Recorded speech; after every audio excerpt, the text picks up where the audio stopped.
Apéro spécial Raptors. Cool. T'as sorti...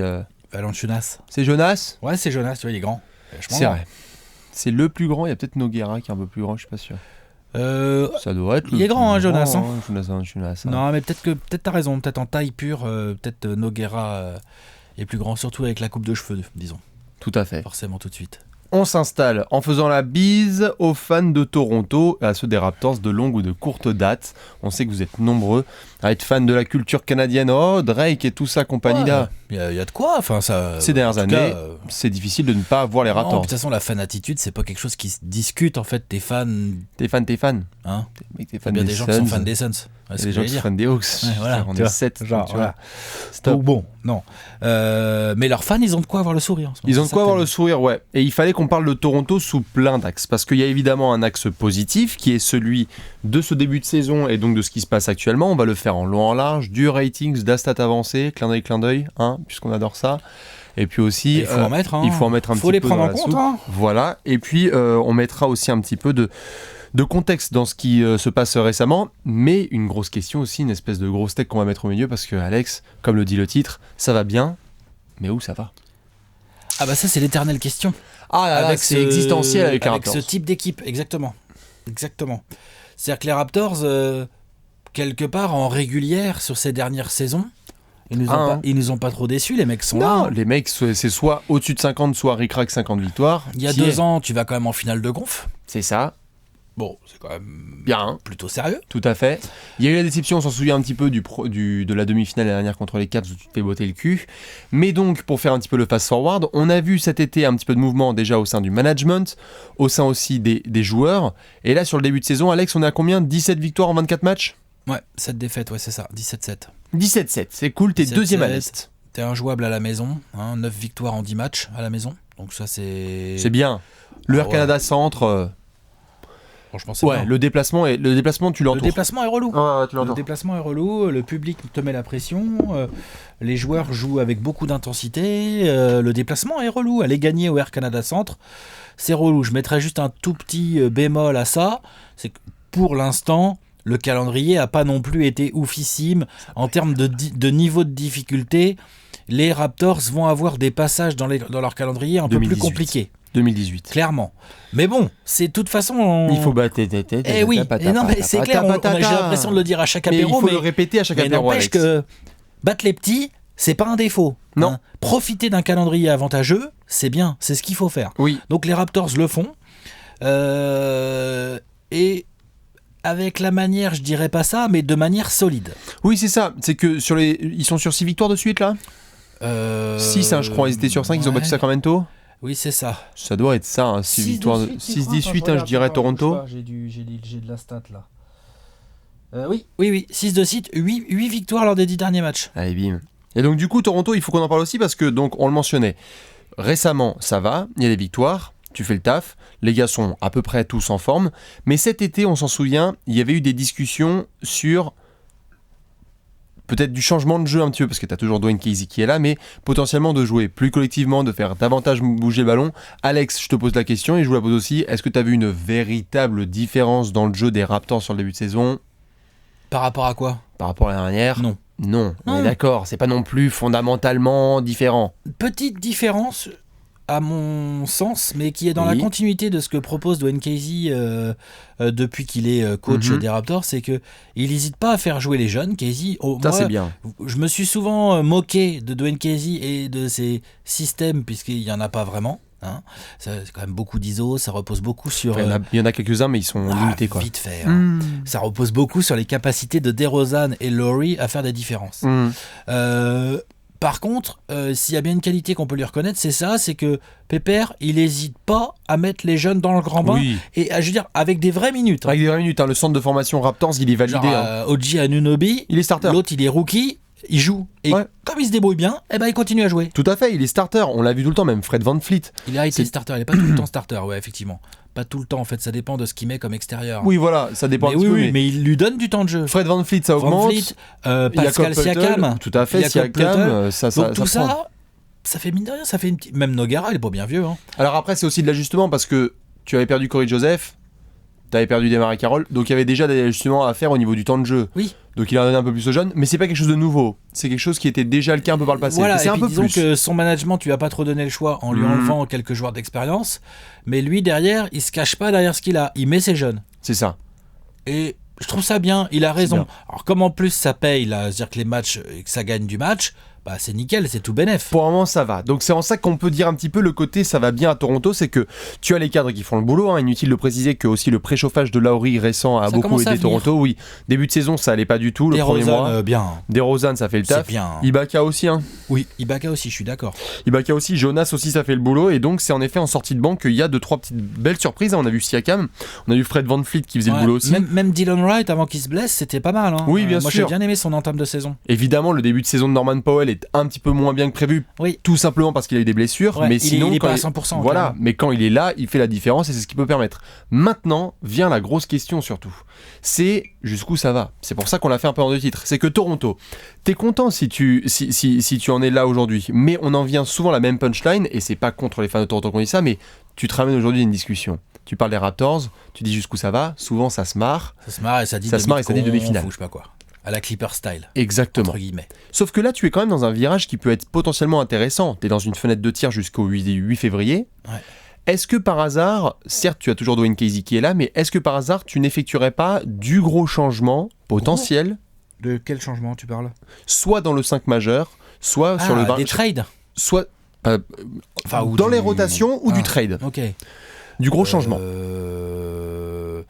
Qu'est-ce que vous feriez si vous étiez Lowry, dans le à la 5 tête des majeur, Raptors? Lowry, tu touches pas. Lowry, tu touches pas. DeRozan, tu touches pas. DeRozan, tu touches Pour pas. moi, Powell, quand il est là, il est titulaire. Oui, Ibaka, Et tu touches pas. Ensuite, Ibaka, tu touches pas. Et donc, est-ce que tu... Il a joué, il a mis du Est-ce Valanciunas, que tu après du joues Valanciunas petit sur le banc, voilà. Est-ce que tu joues petit, c'est-à-dire avec Ibaka en pivot et par exemple du Pascal Siakam titulaire au poste 4, par exemple? Pourquoi pas du OG Anunoby, même s'il est un peu petit quand même. Hein. Un peu petit, C'est mais plus tu un peux. 3. Oui. Mais tu peux, Sur il est courte athlétique. séquence, tu peux, tout Il est à fait. athlétique, Oui, hein. oui. Et puis DeRozan, c'est un arrière, mais c'est un grand arrière. Ouais. Et Powell est un peu petit. C'est plutôt DeRozan qui joue un peu 3. Oui, qui peut limite dans jouer ces cas-là. 3, ouais, tout à fait. Bon, effectivement. Moi, j'aime bien ce 5. Majeur J'aime bien le 5, Non. qu'il soit majeur, 5 majeur ou pas 5 majeur. J'aime bien le 5 small ball un peu des Raptors. Oui. Ah oui, merci. C'est-à-dire, c'est la question qu'on s'était déjà posée, c'est comment se fait-il que sur le premier tour face aux Bucks l'année dernière, il ose enfin Dwayne Casey se mettre sur du small ball. On avait Et vu ça Jonas paye. Valanciunas, il y avait aussi un contexte de blessure, mais donc vous avez Jonas Valanciunas qui se ramenait en sortie de banc. Comment se fait-il qu'il ait quitté ce modèle-là?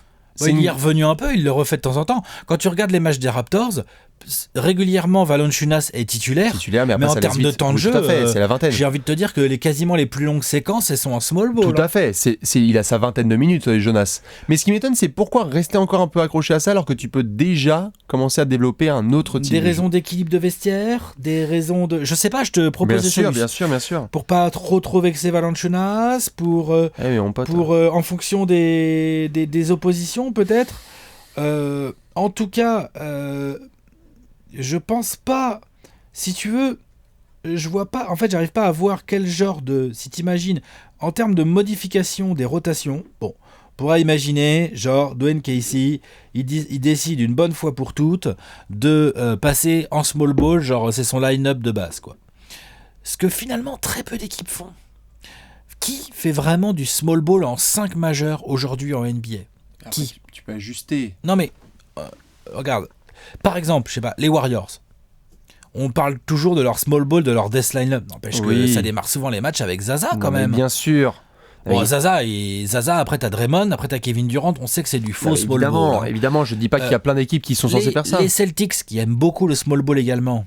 Bon, bah là récemment, ils ont fumé Détroit à Détroit. Comment ils ont fait? Ils ont démarré le match avec Al Horford en 4 et Aaron Bates au pivot. Je suis bien d'accord. En fait, ce que je veux dire par là, c'est que c'est toute cette notion d'équilibre entre jouer grand, jouer petit, jouer des espèces de faux petits intermédiaires, Oui. qui est pas facile à trouver en termes d'équilibre. Et donc, je veux bien que tu me dises comment toi tu vois les choses, c'est-à-dire, est-ce que tu penses qu'il faut complètement modifier les rotations, enfin, à ce niveau-là, ou est-ce qu'il faut faire un trade carrément, genre Valanciunas, tu essaies de l'échanger? On va parler de transfert en effet parce qu'il y a des possibilités. Je pense juste que si tu restes dans ce modèle actuel, le modèle qu'ils ont, avec Jonas, Ibaka, etc., tu le sais ton plafond. Je pense personnellement que ce serait très bien pour eux, par exemple, d'avoir Jonas en sûr et certain 6e homme. Tu parlais d'équilibre de vestiaire, etc. C'est peut-être en effet une grosse discussion à avoir avec Jonas, mais au moins le mec saurait quel rôle il aurait tous les soirs quand il arrive. Tu rentres en fin de premier quart-temps, on te file la balle au poste et tu bangs et tu bangs et tu bangs. Mon problème, c'est pas forcément qu'il ait 20 minutes ici ou là, parce qu'en effet, comme tu le soulignes bien, il a pas forcément un énorme temps de jeu, c'est juste qu'il est starter, parce qu'il est starter, c'est un choix de Casey. Mais c'est juste dans son utilisation. Je trouve qu'il est utilisé un petit peu de façon bâtarde, ça fait longtemps. Et quand on l'a vu en 6e homme, notamment en play-off, il avait ses ballons au poste, et Jonas Valanciunas, je veux dire offensivement, sauf si je dis une connerie, c'est quand même mieux qu'il ait le ballon au poste. C'est pas un mec qui va rouler à fond la caisse ou popper. Et éventuellement en tête de raquette. Éventuellement en tête de raquette pour sanctionner. Mais c'est plutôt un gars qui va avoir la balle au poste. Non, je suis donc premièrement, c'est en fait, demi-terrain, quoi. En fait, si tu veux, mon souci principal, c'est que j'aime bien là ce qui se passe à Toronto, mais je trouve que tu connais le plafond. Tu le connais déjà. C'est-à-dire que je te pose la question très très très simple, même si après je vais continuer à répondre à la tienne. Évidemment, on va pas faire des spéculations sur les playoffs, c'est dans longtemps. Mais si tu commences une série aujourd'hui, contre Milwaukee, je pense qu'on grince des dents. Ah, Milwaukee, ils sont chiants. On grince des dents. On n'a pas dit que, mais on grince des dents. Ils sont chiants pour beaucoup de gens, Milwaukee. Contre Cleveland, tu te dessus. Contre Boston, tu grinces des dents. Contre Washington, tu grinces des dents. Et mon problème, c'est ça, c'est que si tu veux, tu grinces des dents parce que tu restes dans un modèle qui existe déjà. Donc j'irai à l'encontre, même si c'est un petit peu tard maintenant parce que t'es en pleine saison, j'irai à l'encontre de ça et je ferai une vraie modification dans mes line-up. Washington qui joue pas small ball non plus. Non, qui joue pas small ball. Mais j'ai pas dit, c'est forcément le terme small ball. Non, mais juste... tu vois, on se comprend, c'est relatif comme terme. Mais voilà. Par là, genre sans vrai pivot, on va dire ça. Voilà, sans vrai pivot. Mais honnêtement, Washington, tu peux jouer avec un vrai pivot, tout à fait, quasiment tout le temps. Mais tu peux aussi sanctionner ce genre d'équipe en n'ayant pas forcément un pivot titulaire qui peut être là. Bien sûr. Donc, premièrement, ce serait personnellement un potentiel posage de couilles. Et c'est ça qui me pose un problème avec Dwayne Casey. Ok, donc je te pose la question, c'est quoi? C'est Pascal Siakam qui devient ton titulaire poste 4? Par exemple, je demande. Par exemple, moi j'aurais pas de problème. J'aurais pas de problème à avoir un 5 très rapide titulaire avec du shooter. Ça peut même être avec du shooter. C'est-à-dire que si tu as Siakam, tu peux aussi avoir, si Powell est en bonne forme, ça passe. Mais tu peux aussi essayer de voir ce qui se passe avec CJ Miles. Et à ce moment-là, avoir Powell avec Valanciunas dans le second 5. C'est juste que si tu veux, j'ai un petit peu du mal avec le second 5 aujourd'hui, hors 5 majeur, parce que il a quelle identité le second 5 des Raptors? Qui est le leader du banc des Raptors? Il y a plein de bons joueurs, mais il n'y a pas un leader de banc. Alors que dans la plupart des grosses équipes qu'on voit, il y a toujours un leader de banc dans ce qu'on voit. C'est clair, donc c'est juste en ça en fait que ça me pose un tout petit problème. Tu le vois chez les gros de l'élite. Tu vas à Boston, il y a Marcus Smart. C'est le général. Tu vas à Cleveland, il y a Dwayne Wade. C'est général. T'as André Iguodala aux Warriors. T'as tous les gars. T'as Eric Gordon à Houston. On est d'accord que dans les équipes élites, tu as un vrai général. Le problème, c'est que là, à Toronto, je trouve personnellement qu'il y a plein de bons joueurs, mais qui est un peu le gars qui va faire la diff. Siakam, c'est un bon joueur, mais bon, voilà. Donc au-delà des histoires tactiques de small ball ou pas small ball, pour toi, c'est plus une réorganisation pour équilibrer entre les titulaires et le banc, quoi. Oui, voilà. Okay, je partirai là-dessus. Maintenant, la grosse question, c'est évidemment potentiellement le marché des transferts. Moi perso, je pense que sincèrement, je pense qu'il faut pas bouger là. Tu toucheras rien. Moi, j'aime bien tes idées éventuellement de réorganisation d'équilibrage entre titulaire et banc. Mais moi, je ferais pas de trade à moins d'une belle opportunité. Comme réussir à trouver une belle valeur, un bon joueur en échange de Valanciunas. Tu vas pas aller filer ça contre des pics de draft. Il te sert le gars, quoi. Oui. Donc voilà. Donc ce que je veux dire, c'est qu'à moins d'avoir un package comprenant Valanciunas que tu puisses envoyer quelque part pour récupérer, genre, allez, soyons fous, un joueur calibre All-Star ou pas loin. Il faut un Big 3 à Toronto pour aller plus loin. Donc, oui, sauf si tu as cette opportunité-là, oui, tu l'étudies. Encore faudrait-il voir quelle opportunité on parle. Mais pourquoi pas? Mais sinon, pour moi, non. Sinon, faut pas bouger. Pour moi. Tu toucheras rien? Rien, je viens de te répondre, quoi. Tu vois, genre, je touche pas, sauf si un package comprenant Valanciunas me permet d'obtenir, j'ai pas d'exemple bien là qui me viennent en tête, mais je sais pas si je peux obtenir. Bon, évidemment, il y a eu la piste d'André qui a été. Je te laisse y réfléchir pendant ce temps-là, mais c'est vrai qu'il y a eu la piste d'André DeAndre Jordan qui a été évoquée. Mais qu'est-ce que tu vas devoir filer, quoi? Si tu files Valanciunas plus du talent un petit peu en sortie de banc, moi ça me dérange pas. Donc tu te dépouilles un peu. Tu dépouilles un peu, mais tu as la profondeur, je trouve, de banc. Ouais, je demande à voir, parce qu'en plus on revient sur cette histoire, c'est-à-dire que tu vas pas mettre Ibaka sur le banc, donc tu joues avec Ibaka DeAndre, quoi. Qui est une belle raquette, attention. Une belle raquette. Mais donc voilà. Donc on passe à. Pour moi, le truc c'est qu'on passe à un vrai trio. Je dis pas que Lauri et DeRozan c'est l'élite des bacs courtes, etc. Non, mais c'est bien quand mais même. c'est déjà bien quand même. Mais s'il y a bien. ça, tu rajoutes un troisième gros joueur, là on peut commencer à discuter avec les gros. Donc c'est un petit peu ça. Balancez vos avis là-dessus. Toronto, c'est un cas assez particulier parce que si tu touches vraiment à rien, il y a un petit peu cette peur de on va jeter les dés un petit peu à partir du 15 avril et puis on va voir vers où ça mène. Et ça, malheureusement, à partir du moment où tu as Dwayne Casey, et je pense que c'est ça avec quoi on doit finir, c'est avec Dwayne Casey, à partir du moment où tu as Casey, il va pas bouger du jour au lendemain. Non. Surtout avec les résultats là qui sont bien. Non, c'est clair. Ils vont pas le toucher. Et donc à partir du moment où il est là, comment est-ce que tu forces un petit peu ce changement ? Tu peux aussi continuer avec Valanciunas qui débute les matchs mais qui joue 20 minutes. Donc, ouais. Et plus de small ball en cours de match. Parce que du coup, il se retrouve à rejouer pas mal dans le deuxième quart. Enfin, les rotations de Casey, moi, cette année, je les trouve pas si mal. C'est pas si mal. Après, moi, je trouve que vraiment, leur souci numéro 1, au-delà des histoires de rotation, mais qui peuvent influencer, c'est plutôt le fond de jeu réel de ces Raptors. Quand tu arrives dans le money time c'est-à-dire et tout, que